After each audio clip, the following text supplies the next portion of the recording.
দিন শেষে সেই বানিয়াচং থানা পুড়িয়ে দেওয়া এসআই সন্তোষ শর্মাকে জ্বালিয়ে দেওয়া যে প্রকাশ্য স্বীকারোক্তি দিয়েছিল থানায় বসে, সেই বৈষম্য বিরোধী ছাত্র আন্দোলনের নেতা মাহাদিকে পুলিশ আটক করেছে। এখন এটা নিয়ে আলোচনা সমালোচনা শুরু হয়েছে যে পুলিশ এই কাজ কেন করলো। খুব কাজের কাজ করছে, এটা করা জরুরি ছিল। দেখেন, আপনি একটা থানার মধ্যে বসে প্রকাশ্যে আপনি দুইটা ক্রাইমের আন্দোলন, এক ছিল থানাতে জ্বালাও পোড়াও, পুলিশ সদস্যদেরকে বাইচা বাইচা হত্যা করা, এটা তো ছিল আরেকটা অন্য মুভমেন্ট, তাই না? এটা বাংলাদেশের মানুষ কিন্তু বুঝতে পারছে পরে। তো তোমরা এই কাজ করছো, আবার পুলিশের সামনে এসে বলবা পুলিশ তোমাদেরকে ছেড়ে দিবে, এটা তুমি কেন আশা করছো?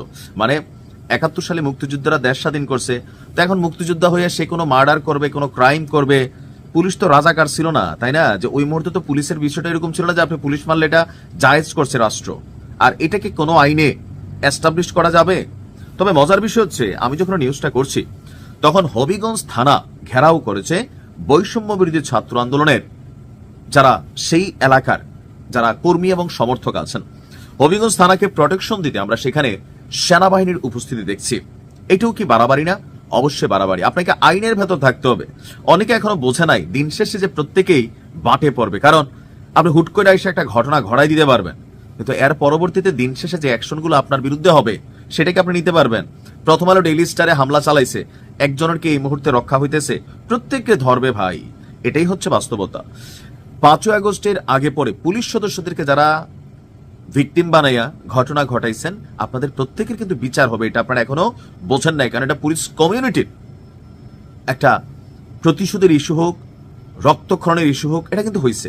আর কেন বাইচা বাইচা এসআই সন্তোষ শর্মাকে ওই রাতে শেষ করা হয়েছিল, এটার পেছনেও অন্য কোনো উদ্দেশ্য ছিল বলে আমারও মনে হয়। কারণ কি, যেই রাতে এই ঘটনা হয়েছে, আমি গতকালকে নিউজটাতে বলছি, এখানে প্রায় ৫০ জন পুলিশ সদস্যকে একটা রুমে আটক রাখা হয়েছিল।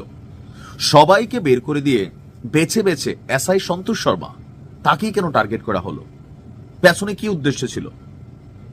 সংখ্যালঘু, সংখ্যাগুরু, অথবা এসআই সন্তোষ শর্মা কি কোনো অত্যাচারী পুলিশের এসআই ছিলেন যে আওয়ামী লীগ ক্ষমতায় থাকাকালীন ক্ষমতার অপব্যবহার করা কোন একজন পুলিশ অফিসার? সবকিছু ইনভেস্টিগেশন হইতে হবে। কেন এসআই শর্মাকেই আপনার বেছে নেওয়া হয়েছিল ওই রাত্রে? নিশ্চয়ই এর পিছনে অন্য কোনো উদ্দেশ্য মতলব ছিল।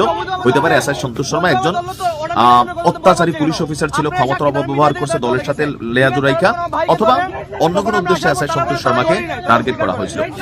তো আজকে হবিগঞ্জ জেলা শাখার সদস্য সচিব মাহাদি হাসানকে প্রথমে বৈষম্য বিরোধী ছাত্র আন্দোলন থেকে অন্যায়ভাবে গুম করার চেষ্টা করে থাকে, তাহলে আমরা হবিগঞ্জ থেকে কড়া বার্তা দিতে চাই, আমরা পরে আবার প্রতিবিপ্লব ডাক দিব। হবিগঞ্জ শহরে ১৭টি শহীদ হয়েছে, শতাধিক মানুষ প্রাণ হারিয়েছে। আজকে এই দিন দেখার জন্য নয়, যাদের বিনিময়ে এই নতুন বাংলাদেশ গঠন হয়েছে, এই ফ্যাসিস্ট হাসিনার পতন হয়েছে, আজকে তাদেরকে টার্গেট করে যদি হত্যা মামলা, গুম এইসব চালানো হয়, তাহলে সেই পুরাতন বাংলাদেশে ফিরে যেতে আমরা আবার নতুন করে জুলাই ২৪ ডাক দিব। আমাদের বার্তা ক্লিয়ার, আমাদের সদস্য সচিব মাহাদি হাসানকে গ্রেফতার করেছে।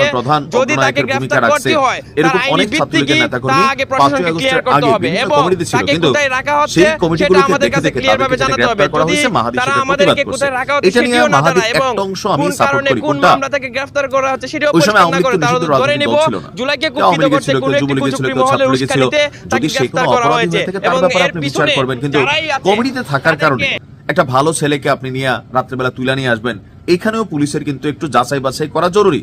কারণ এক মাঘে তো শীত যান, এগুলো তো ঘুরে বাংলাদেশে যে নির্দিষ্ট অপরাধী উপর মহল, তো আওয়ামী লীগের সময় তো উপর মহলই অর্ডার দিছে, আওয়ামী লীগের সময় কি নিম্ন মহল অর্ডার করছে? উপর মহল থেকে অর্ডার আসতো, এখনো উপর মহল থেকে অর্ডার আসে। এখন তো ইউনূসের সরকার, তাহলে কারা উপর মহল থেকে অর্ডার দিচ্ছে?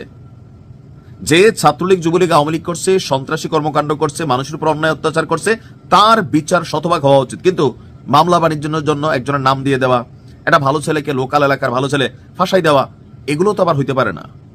কারণ প্রত্যেক ক্রিয়ারই সমান বিপরীত প্রতিক্রিয়া আছে। তবে মাহাদিকে আটকের বিষয়টাকে আমি পজিটিভ হিসেবে দেখছি, কারণ সে এখানে স্পষ্ট স্বীকারোক্তি দিয়েছে তার অপরাধে।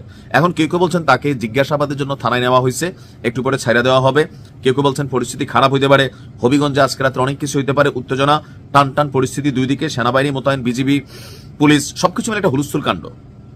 তবে আমরা মনে করি সবাইকে ধৈর্য ধরতে হবে, আইন আইনের গতিতে চলবে, নিরপরাধ কেউ যেন শাস্তি না পায় সেটা খেয়াল রাখতে হবে। ভালো থাকুন।